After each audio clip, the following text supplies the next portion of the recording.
안녕하십니까 여러분. 오늘은 재봉 고경명 선생의 의병운동에 관해서 말씀드리는 제 네 번째 시간입니다. 제목을 길이 빛나는 충의의 가문이라고 했습니다. 이 제목만 보면 역사가 백승종 선생님이 고시들 칭찬만 하려고 하는 것인가? 그렇게 오해를 하실 수도 있겠죠.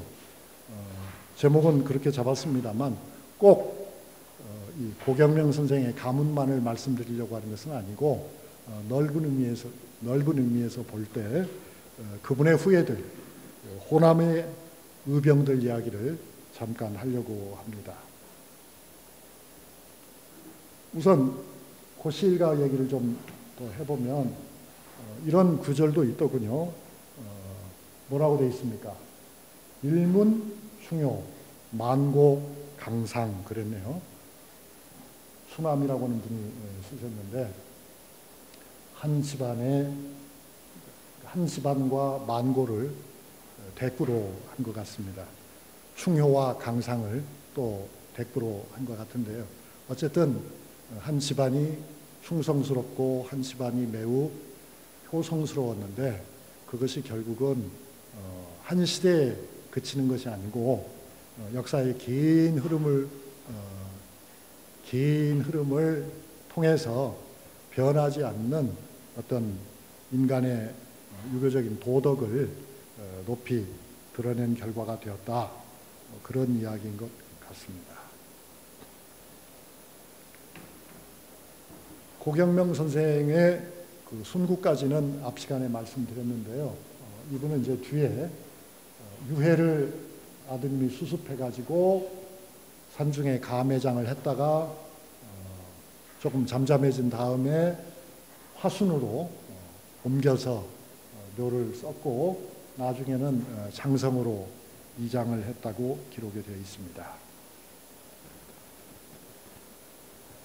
그리고 이 재봉 고 선생에게는 높은 벼슬들이 이제 주어집니다. 그래서 시호는 충렬이 되고 광주의 포충사를 비롯해서 금산의 성곡서원, 금산의 종용사, 순천의 화산서원에도 위패가 모셔지고요. 또 이 고 선생이 의병 활동을 할 적에 쓴 글들은 하나로 묶어서 정기록이라고 하는 책자로 완성이 됩니다. 그리고 그와 함께 순국한 아드님 고인우 선생은 예조참의에 추중이 되고 광주의 포충사와 금산의 종용사에 제항되고 시호는 의열이 되었습니다. 가령 이제 시호를 줄 적에는 이게 바로 이제 그 교지거든요. 시호 교지입니다. 재봉 고 선생에게 충렬공이라고 하는 시호를 줄 적에 이런 교지가 내리죠. 어마어마하게 영광스러운 것이죠. 여러분 조선시대에 많은 인물들이 시호를 받죠. 시호는 보통 2품 이상의 실질적인 관직에 근무하면서 재직하면서 나라에 큰 공헌이 있거나 특별한 업적이 있을 적에 시호를 내리는데요. 그러나 특별한 경우에는 그렇게 관직이 없었어도 그렇게 높은 관직이 아니었어도 관직을 높여주고 시호를 줍니다. 시호 가운데서 가장 사람들이 좋아한 영예롭게 생각한 시호는 어떤 시호였을까요? 그것은 문자 시호입니다. 조선은 선비의 나라이기 때문에 그럴 문자가 들어간 시호입니다. 그래서 가령 문성공이라든가 문정공이라든가 문경공이라든가 이렇게 문충공이라든가 문자가 들어간 시호는 아주 귀한 대접을 받았습니다. 그래서 지나가는 말로 말씀드리면 직계 조상 중에 문자 시호를 가진 분이 계시면은 굶어 죽을 일이 없다. 그렇게 말하자면 그 집안과 결혼하고 싶어하는 부자들이 얼마든지 있기 때문에 아주 좋다. 그런 거고요. 그 문자 시호 다음으로 선호되는 시호는 어떤 거였겠습니까? 그것이 바로 충자 시호였습니다. 여기 지금 충렬공 아닙니까? 충렬공은 대단히 귀한 시호죠. 이런 충자시호를 가져도 자손들이 혼사가 어떻겠습니까? 최고의 상대를 고를 수 있는 그런 유리한 입장이 되는 것이죠. 그래서 덜어는 시호를 바꾸기 위해서 자손들이 많은 노력을 하기도 합니다. 시호를 얻긴 얻었는데 문자나 충자 시호가 아닐 적에 자손들이, 제가 그런 고문서를 실제로 보았습니다. 3대에 걸쳐서 선양 사업을 해가지고 드디어는 성공하는 그런 경우도 봤습니다. 3대. 그리고 그렇게 시호가 내릴 적 이런 충렬공 하는 교지가 내려오게 되면은 고을에서는 큰 잔치를 엽니다. 잔치 비용이 수백냥이 듭니다. 수백냥이라는 말은 무슨 뜻이냐면 논으로 따지면 수십마지기를 사고 파는 그런 금액을 들여서 잔치를 합니다. 그리고 건물을 짓고 사당을 짓는 거죠. 그리고서는 이제 불천위로 모셔서 영원히 제사를 지낼 수 있는 특권을 누리게 됩니다. 그러니까 이런 시호가 내린다는 것은 조선 선비의 나라에서는 어떠한 것이었다.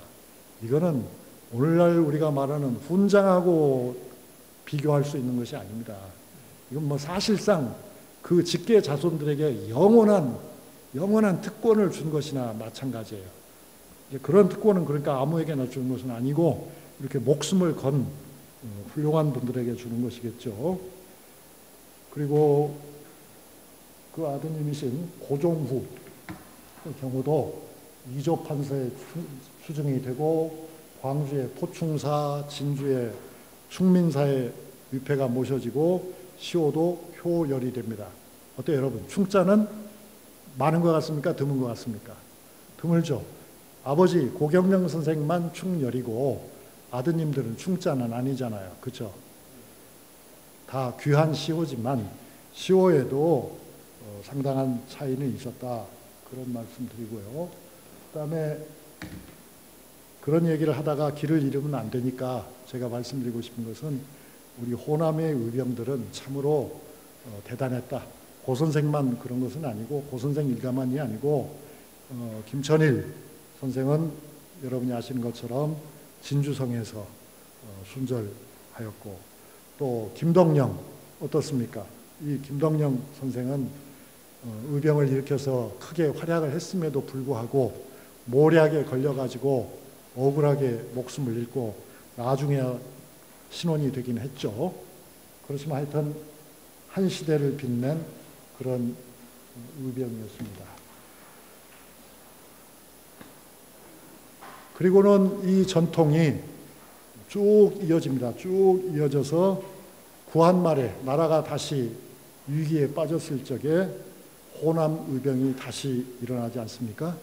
그래서 이 호남 의병에 대해서는 저는 특별히 전공한 적이 없고 지금 이 자리에도 계시는 우리 원장님, 홍영기 원장님이 평생을 호남 의병 연구를 하셨고 저는 홍 선생님이 쓰신 글을 읽고 비로소 알았습니다. 호남의 구한말에 이렇게까지 대단한 의병운동이 있었다는 것을 인식하게 됐는데요. 그 대표적인 몇 분의 이름을 들어보면 이렇잖아요. 성재 기사면 선생, 녹천 고광순 선생, 정암 이서경, 해산 전수용, 담산 안규용 선생 등 많은 의병들이 일어나서 호남이야말로 정말 의병의 나라 조선임을 증명한 그런 형세가 되었습니다. 의병을 하다가 잡히면은 이제 결국 이렇게 처참한 신세가 되는 것이죠. 잡혀서 이분들이 대개 어떻게 되겠습니까? 감옥에서 대접을 받을 수는 없을 테니까 많은 분들은 사형을 당하고 많은 분들은 옥고를 치르다가 옥중에서 돌아가시고 또는 풀려나서도 얼마 살지 못하고 후유증으로, 고문 후유증으로 돌아가시고 그리고도 살아남은 분 중에는 또 다시 투쟁의 대열에 나서는 분들도 있고 그랬죠. 그러니까 이러한 기풍이 유독 호남에 강합니다. 왜 그렇습니까, 여러분? 여러 면으로 설명할 수 있겠지만 그런 의병이라고 하는 것도 하나의 역사 문화적 전통이라고 보면 안 될까요? 다른 지역보다도 호남에 특히 많은 의병들이 끝까지 일어난 데는 임진왜란 때 확실하게 드러났던 그런 호남 의병의 전통이 맥맥히 이어졌다. 그런 점들을 우리가 생각해야 할 것 같습니다. 물론 그 전통이 전부는 아니었다고 저도 생각합니다. 다른 요인도 있죠. 다른 요인이라면 어떤 게 있겠습니까? 19세기 말 20세기 초에는 그 당시에는 결국 한반도에서 생산된 곡식이죠. 곡물이 일본으로 빠져나가니까요. 그런데 어디에서 가장 많이 나가겠습니까? 결국 우리나라의 곡창이라고 할 수 있는 호남에서 빠져나가는 곡물이 제일 많으니까 호남 사람들의 직접적인 분노가 뭐 다른 데 그런 분노가 없다는 뜻이 아니라 제일 컸을 법하다 하는 점도 있고요. 또 다른 점도 하나 있긴 합니다. 그건 뭐겠습니까, 여러분? 저는 그것도 매우 중요하다고 생각하는데요. 이 호남 지방이 다른 지역에 비해서 훨씬 더 농민들이 조직화되었다는 점도 중요한 것 같습니다. 농민들이 왜 조직화가 된 겁니까? 농민들이 조직화된 것은 다른 지역에도 논이 있지만 호남의 논농사가 제일 발달했기 때문에 또 이 논농사라고 하는 것은 모내기철과 벼베기철에 집중적으로 노동력이 투입돼야 하지 않습니까? 그래서 많은 농민들이 집단적으로 조직을 만들어서 활동한 경험이 제가 문서를 보면 18세기 후반부터 호남의 농민들은 다른 지역보다 훨씬 견고하게 조직이 돼 있었습니다. 이런 것들이 결국 의병운동의 역사문화적인 전통과 합쳐지면서 이 지도에서 보는 것처럼 어떻습니까? 1차 투쟁, 2차 투쟁, 3차 투쟁이 아니고 작전이거든요. 그러니까 왜군들이 우리 의병을 박멸하기 위해서, 초토화하기 위해서 1차 작전, 2차 작전, 3차 작전에서 그야말로 그냥 한쪽에서부터 몰아서 끝까지 그들 말로는 토벌이고 우리가 보면 거의 학살 수준인데요. 그렇게까지 그들이 여기에 매달리게 된 것은 다른 지역이 아니라 이게 이른바 남선 대토벌이라고 일본 사람들이 말하는 것인데 그것은 그만큼 호남 의병이 강성했기 때문이다. 그런 전통을 우리는 자랑스럽게 여겨야 할 것입니다. 여러분, 의병에 관해서는 다른 책도 있지만은 제가 여기에 소개하는 홍영기 교수님이 쓰신 호남 의병 열전을 한번 읽어보시면은 구한말에 우리 의병운동의 실상이 어떠했는가를 잘 아실 수 있을 것입니다.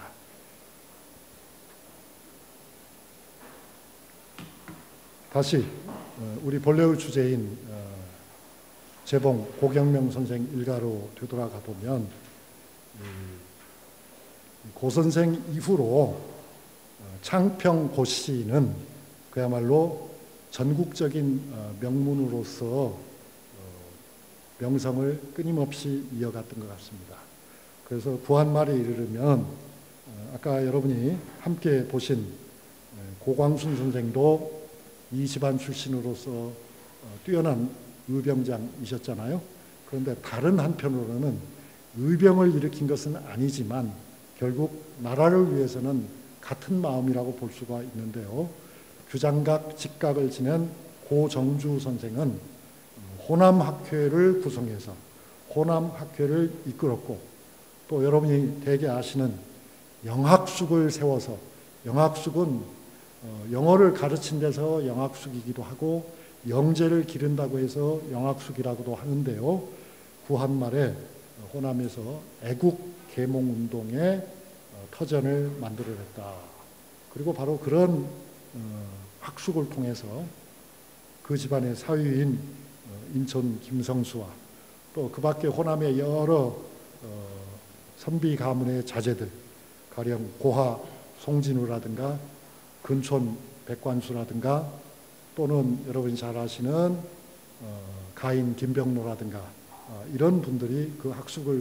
학숙과 그 학숙의 후신인 장흥 우숙을 통해서 결국 한국의 근대화를 주도하는 그런 인물로 성장하게 되었다는 것도 우리는 기억해야 할 것 같습니다. 그리고 지금 제가 여기서 일일이 이름을 말하지는 않지만은 그 장평 고씨 집안, 삼진의 고씨 집안, 이 고경명 선생의 자손들 가운데는 우리가 이름을 꺼내면 누구나 알 수 있는 그런 유명한 인사들이 많이 배출되었습니다. 저는 이렇게 생각하고 싶습니다. 이것이 이제 제가 오늘 강의를 마감하는 말씀인데요. 한 사람이 큰 뜻을 가지고 자기의 목숨마저 내던졌을 때 누구처럼 재봉 고경명 선생처럼 그랬을 적에는 그것이 바로 일파만파가 될 수 있다는 것이죠. 그 한 사람의 죽음은 헛된 죽음이 아니고 많은 사람들을 의로운 길에 뛰어들게 만드는 초대장이 되고 또 그 조상의 뜻을 길이 기억하는 후손들이 있다고 할 것 같으면 그들은 머지않아서 나라의 중요한 역할을 하는 훌륭한 집안을 만들게 된다. 그런 교훈을 우리가 얻을 수 있지 않나 생각합니다. 호남은 그런 점에서 16세기 호남은 그런 점에서 우리에게 대단히 중요한 등대와도 같다 하는 생각을 해봅니다. 감사합니다.